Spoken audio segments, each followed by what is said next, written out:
What's up, podcast listeners and YouTube watchers? I'm Chase Lee, and welcome back to another movie review on my YouTube channel. And the movie I'm going to be reviewing right now is Dark Phoenix. Now, this one comes from Disney under the 20th Century Fox banner, and this one tells the story of Jean Grey, played by Sophie Turner, and she comes in contact with something in space as they're going on one of their missions ordered by the president, and she comes in contact with it. It kind of goes into her, and she is starting to turn her a little bad. It's just a little bad. And so she becomes more powerful than she already is, and this substance that she acquires from space, it just makes her the most powerful being in the universe, and she cannot be touched. And so when you have people like Professor X and Magneto going up to her in this movie, she slices through them like a knife through butter. It's just it's insane how powerful she is when you think about the X-Men, and there's several different people that could easily go toe-to-toe with one another. She is the most powerful in this movie. Now, I don't read the comics, and so I don't know how the storyline goes in the comic line. And so I'm just going to judge it off of what I saw in the movie. And, going into this movie, I was a little hesitant, but slightly excited and curious, and just a bunch of different emotions that any human being would just go through in general. Because this film was made under 20th Century Fox. Supposed to come out last November. Then it got pushed to February. And it had a trailer out at that time that said, coming out February 14th. Okay. It was like February 13th or something like that. And this were like, okay, cool, it's coming out. And then Disney officially buys Fox. That deal goes through. It's done. It is now under that house. And then they pushed it to June. And now here we are. This movie has been going through a lot. In the marketing advertisement, the behind-the-scenes drama, the reshoots. They reshot the entire third act. So, it all comes down to this. How was the movie? I might be one of the few people on this platform. There might be some. Please send me a link down below if you find someone. This movie's not as bad as I thought it'd be. Let's start there. It's also not the greatest thing in the X-Men universe that I have seen.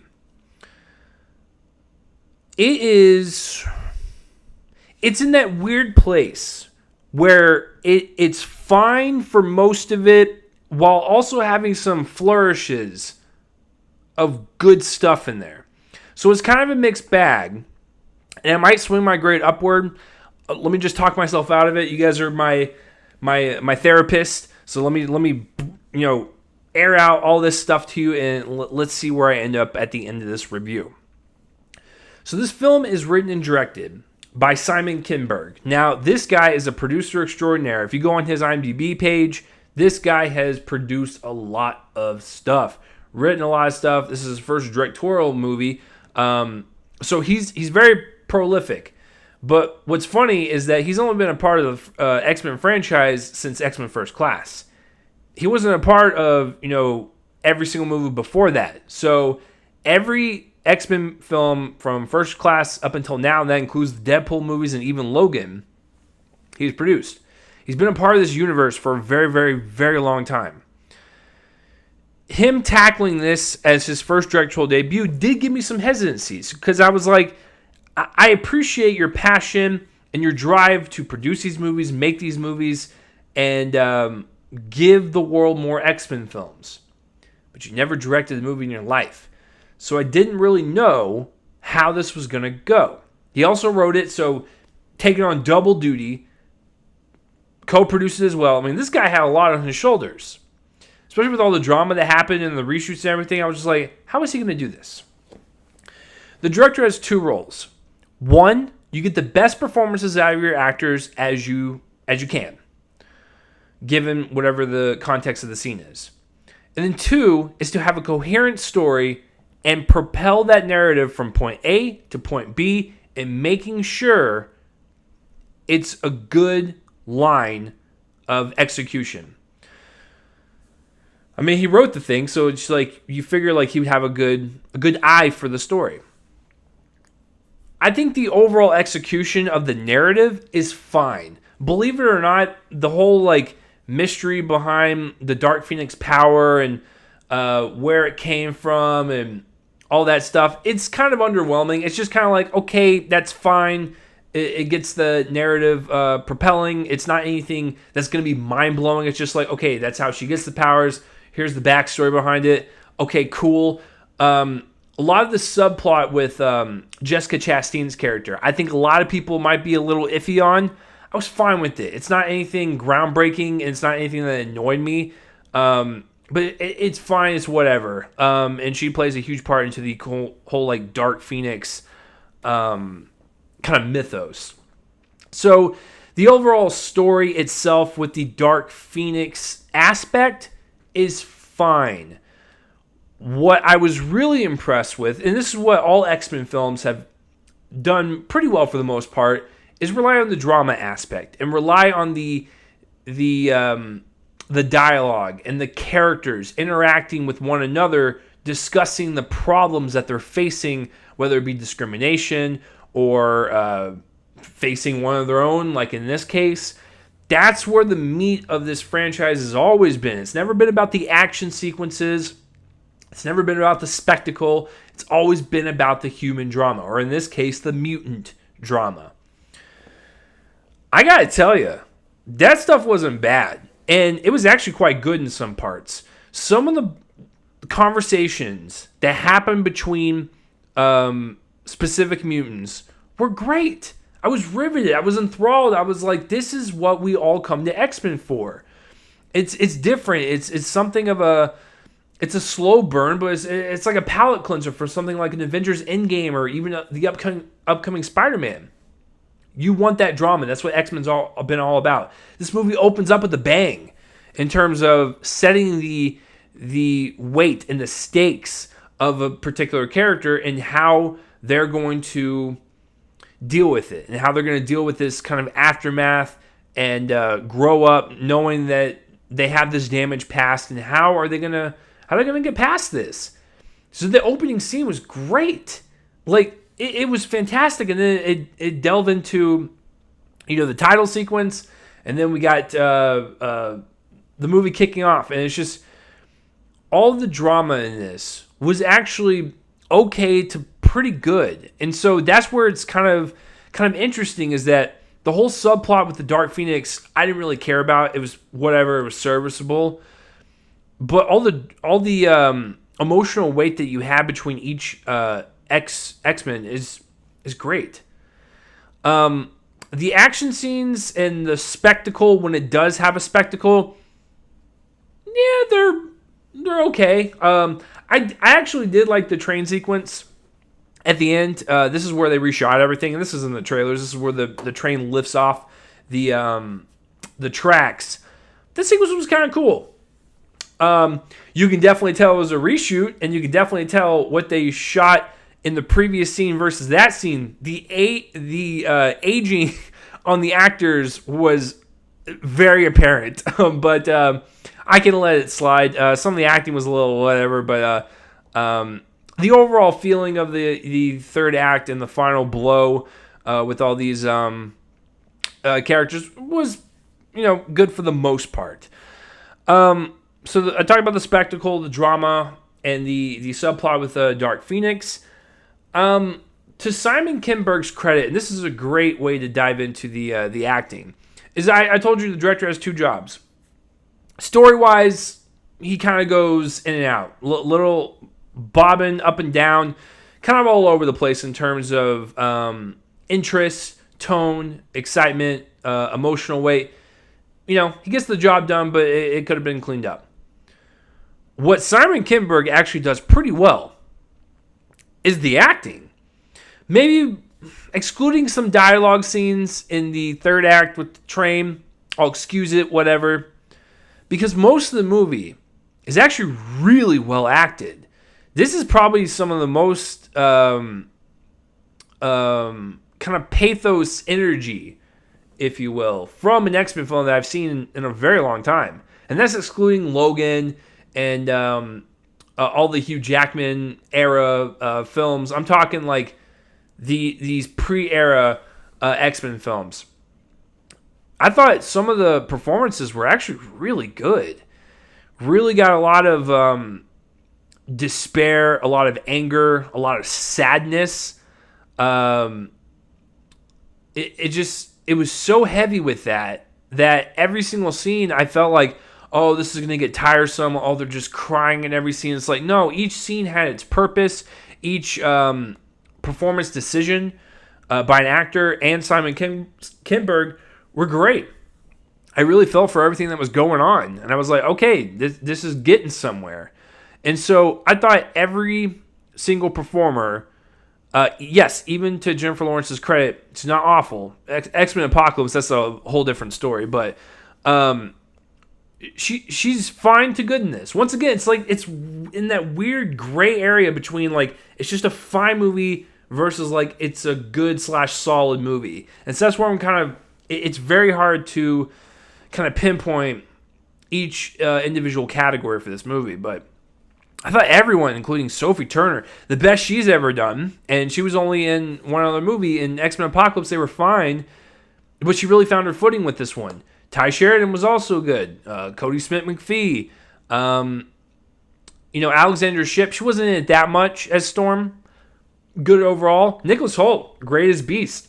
James McAvoy and Michael Fassbender have always been the glue in the acting ensemble that you have with all four of these movies. And they're both great, like usual. One of them has a scene with a helicopter. You could easily pause that thing and make it into a GIF. And I was just thinking about that, and it was the funniest thing. But no, yeah, I think everyone, with all the stuff that they were given, all this material that they were handed to them, with a movie that had this much drama and this much behind-the-scenes stuff going on, I thought the strongest thing about this were the performances. Every single one of them carried. And I love that. I love the fact that even when you're 4 movies deep into this, they still want to make a good movie. They still want to bring out the best of their characters and take it to the next level. It's great stuff. All right, so moving on past that, I talked about Simon Kinberg and the actors. The special effects, a little wonky, a little rough. That whole reshoot of the train scene was fun to watch. A lot of stuff you can pinpoint out and be like, ooh, that was not finished, and you can definitely tell it was a rushed job and they did not clean it up properly. Case in point, Storm's lightning abilities, they look bad in that train sequence, but they look okay in the rest of the movie. You have some of Magneto's things that were a little off in terms of the rendering and just how blocky the animation looked. It didn't look smooth at all.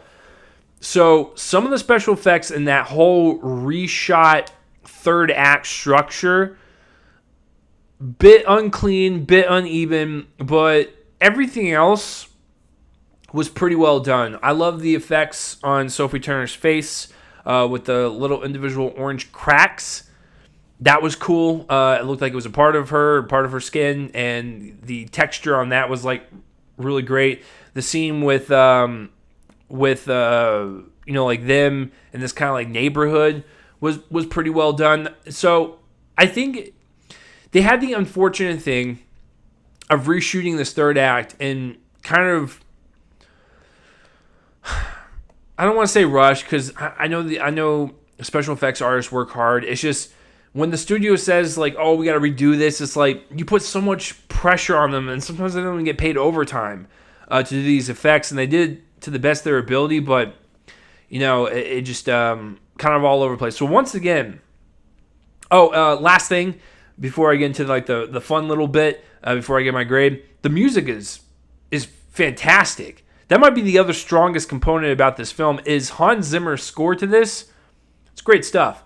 Whether it be Sophie Turner, really kind of blasting her powers out of her, and like you can see like the devastating look on her because she doesn't know what she did, and like everyone else is like injured, and like there's this like really kind of sweeping, somber piece under that, and it's the next step to take your scene to the next level to reach that emotional capacity that you want out of your audience.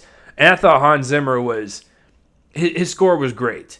I'm glad that he could bounce from, because the last thing I remember him doing was The Amazing Spider-Man 2. No, thank you. And so it's nice to see him kind of get back into that groove of what he's so best at in this genre, which is superhero films.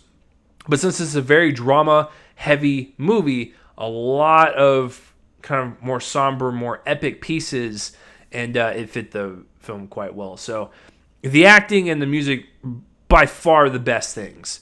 And the fun little thing before I get to my grade. Each X-Men film is notorious for dropping the one F-bomb. Now, in X-Men First Class, we had a really great one. You know, Michael Fassbender, James McAvoy go into a bar. They see Hugh Jackman. He's like, F off.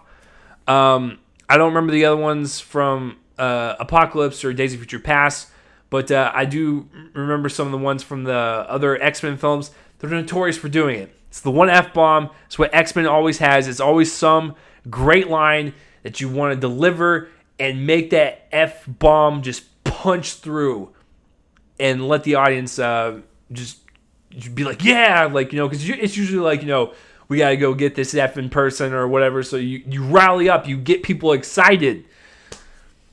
The F-bomb was kind of weak. I was like, oh, man, come on, man. And like the best thing you can do in an X-Men film is just drop that sweet old F-bomb.